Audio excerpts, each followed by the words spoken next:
I love too how you explain very clearly, you make it clear that parent blaming is inappropriate, inaccurate, and unscientific. You also say Yeah. that it's cruel in the book. And you also say that you don't support unwarranted self-accusation. Yeah. So, because we're so quick to go, oh, well, my mother did this or my father, or they were absent, or then we're quick to say if there's an illness, because you speak so much about the mind body, which I'm excited to talk to you about. But we can then go, I did this to myself. Like I've messed up my health. I want to just make that clear up front, because I think that sometimes people think like there's shame attached to these conversations, or that someone's done something really unkind or something bad. But this is just, it's just reality. I'll tell you a story about blaming. My first book was on attention deficit disorder. When I was diagnosed with it in my mid-50s. And I never bought into the idea that it's a genetic brain disease. So I wrote my book, and I explained that my own infancy under the Nazis, Jewish parents, my mother was really stressed, and she could barely assure my physical survival. She certainly had very little time for my emotional needs, given the terrible circumstances of living under the Nazis in Hungary in 1944. And I said in the book that I'm telling the story to indicate how, and my whole point is that when the mother is stressed, the baby's stressed, and the baby deals with the stress by tuning out. It's a protective mechanism. And that protective mechanism of tuning out gets programmed into the brain. So we're not dealing with a genetic disease here. We're dealing with the effect of the environment on the child's brain development. That's my whole point. Anyway, I said in the book, right there in Scattered Minds, that's the title of the book, just been republished in the States this month, by the way. And I say that I tell the story to indicate how the greatest love a mother may have may not be enough to protect the children from her stresses. Now, the Toronto Star, a Canadian newspaper, reviewed the book and said, Maté blames his mother. And I went to my mom. She was still alive. And I said, hey, Mom, the Toronto Star says that you started the Second World War. Oh, my. And my mother said, sure I did, Wow. So, but it's just people seeing blame and there isn't any.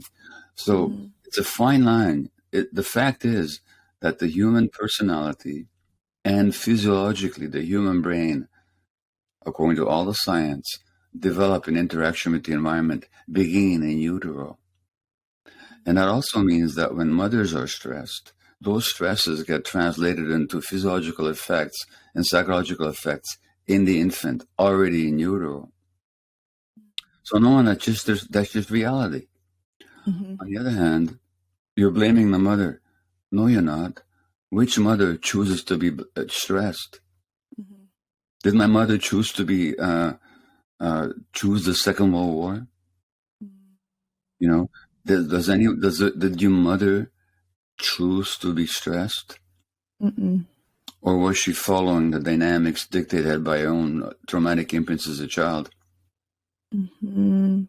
Yeah, my mom grew up in post-war Poland, 1942. It was with nothing. It was horrible. Like whatever we lived, I know that she had something far more extreme. So on the one hand, we have to recognize. So to recognize now, me as a parent, I have 3 adult kids. I passed my trauma on to. I talk about this in the book, The Myth of Normal. Yeah. I passed my trauma on to my kids. That's just how it is. Through my workaholism, through my other addictive behaviors, through the significant stresses that my wife and I were faced with in our own relationship. So our kids kind of grew up in an emotional war zone sometimes. And sometimes it was very playful and loving and light and, delightful. But they never knew when the next storm was going to come. And that affected their development. Now, that's just the truth. That's how it was. Am I blaming myself? Well, I used to, but I don't. Because I didn't deliberately do it.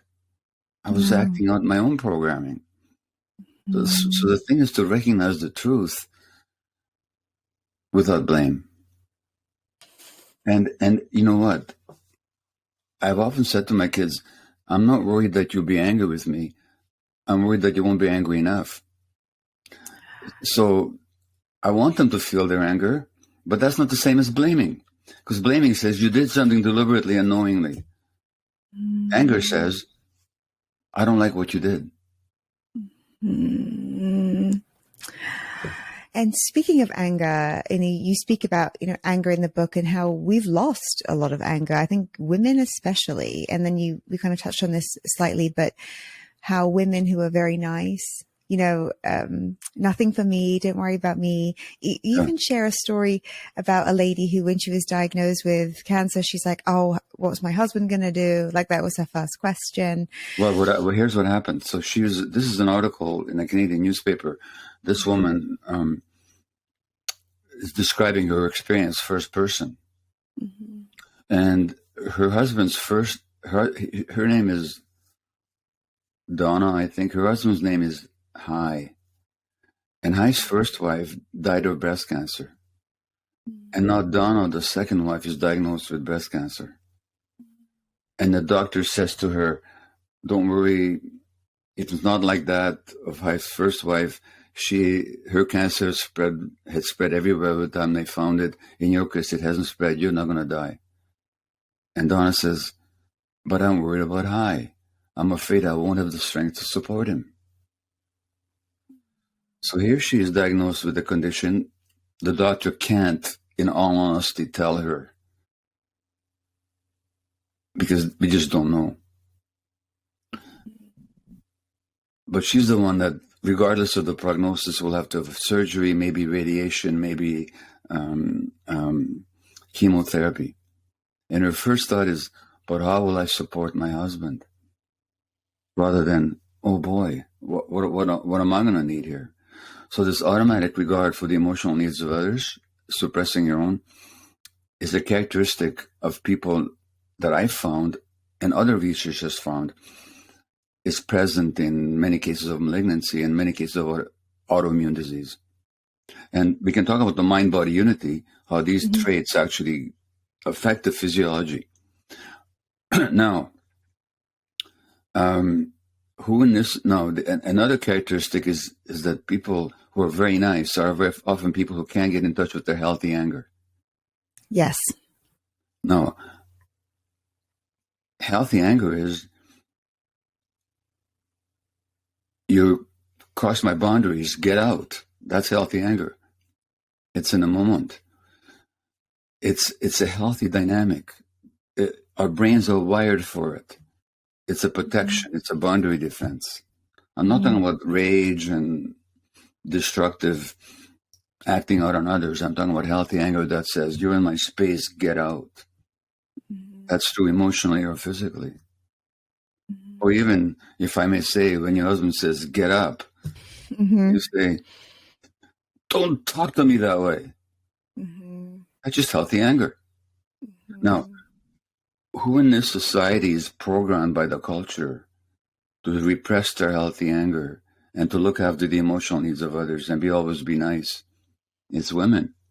And it's not biological. It's not gendered. It's not determined by biological gender. It's cultural. And that's why women have 80% of autoimmune disease. And it also means that if you do get autoimmune disease or malignancy or whatever, if you deal with these emotional dynamics, your chances are much better. And that's been shown as well. And there was a study out of Massachusetts, maybe 20 years ago now, 15 years ago. They looked at 2,000 women over a period of 10 years. And those women who are unhappily married and didn't express their emotions were 4 times as likely to die in that 10-year period than women who are also unhappily married, but did talk about their emotions. So the issue wasn't happiness or unhappiness. The issue was, did you express it? Or were you too nice and did you repress it? That was the issue. Because that repression of emotions and anger actually has an impact on the immune system. And it's women in this society who are programmed by the culture to take care of everybody else's needs and to suppress themselves. Is that part of attachment? So when we speak about authenticity, when you speak about authenticity and attachment and how they compete, Is that part of attachment? Well, yes. So here's the thing. Attachment, the way we are talking about it right now, means the drive to be close to somebody in order to be taken care of or in order to take care of. So there's a powerful attachment drive between infants and parents, particularly, but not exclusively, between infant and mother. Ideally, the child will have lots of other attachment figures, the father, the grandmother, the grandfather, your cousins, uncles, aunts, That's how we evolved as a species, by the way. We didn't evolve in isolated nuclear families. So attachment is this drive for connection. Attachment is like a force of gravity. It pulls two bodies together. It's essential for survival, for birds, for all mammals, and certainly for human beings. I mean, if a child doesn't have an attachment drive, or if the parent doesn't, what happens to the child? There's no survival. So that need is there. And it's with us all our lives. I mean, in order to procreate, we have to have an attachment instinct. In order to care for each other as adults, it's attachment, it's connection. It's powerful in human life. Now, that's a need that we have. But we have another need as well, which is what you've named, and it's authenticity. Authenticity, auto the self, being in touch with ourselves, and being able to express who we are and to be able to stand in who we are.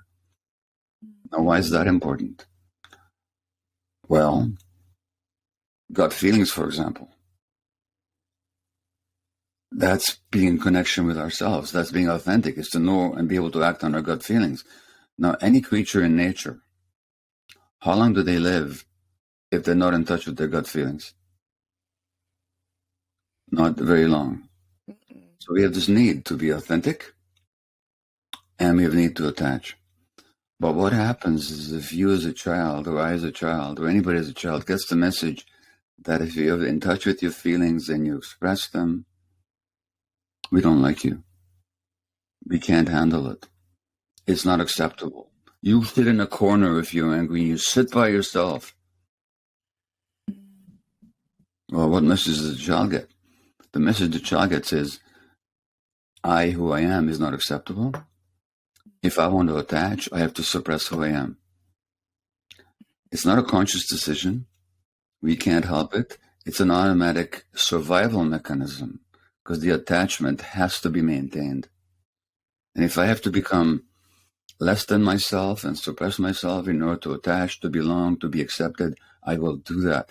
But once we do it, we get out of contact with who we are, and we spend the rest of our lives not authentic. We tend to comply, to accept other people's opinion about ourselves. We tend to want to fit in, to be accepted, to be nice, to conform, to belong. And we do this in our relationships, in our marriages. We do this at work. And it's almost like we're living the life of somebody else. Until some crisis happens. Yeah. A divorce, a relationship breakup, or repeated ones, or friendships that don't work, or a sense of alienation that I don't feel like I am who I am. Who am I anyway?